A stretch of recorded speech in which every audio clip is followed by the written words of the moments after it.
The verse that we're going to examine today is Ephesians 2 and verse 14. It says, "For he is our peace, who has made both one and has broken down the middle wall of partition between us."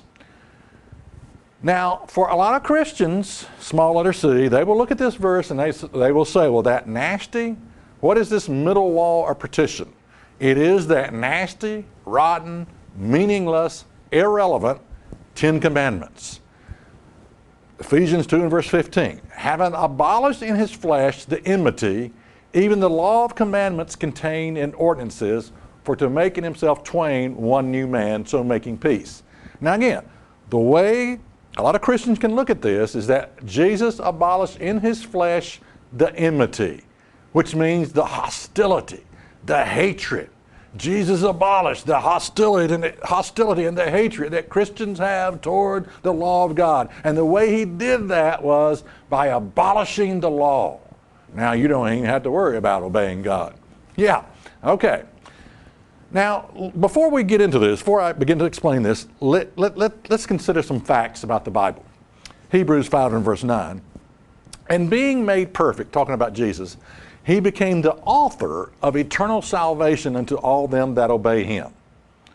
Okay, who did Jesus become the author of eternal salvation?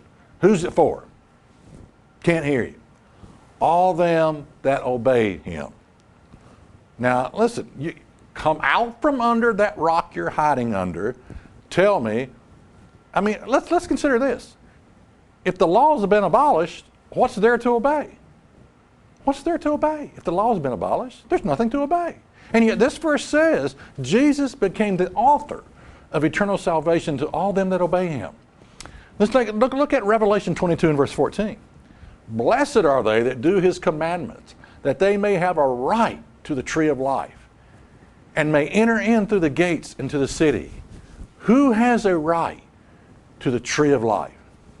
Can't hear you. Who enters the gates?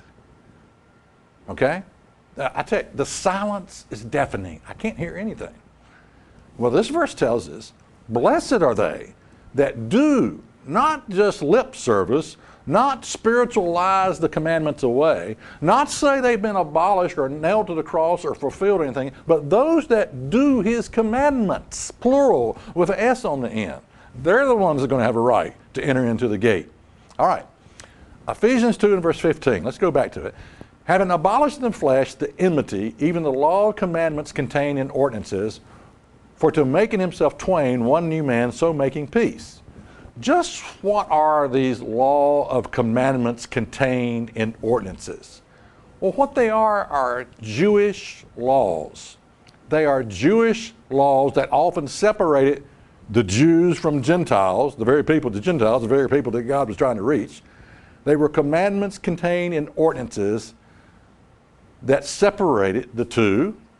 You know, this verse doesn't say, "Having abolished in the flesh the enmity, the 10 Commandments, for to make in himself of twain one new man, so making peace." You know, a lot of times the way you got to understand the Bible is look at what it doesn't say.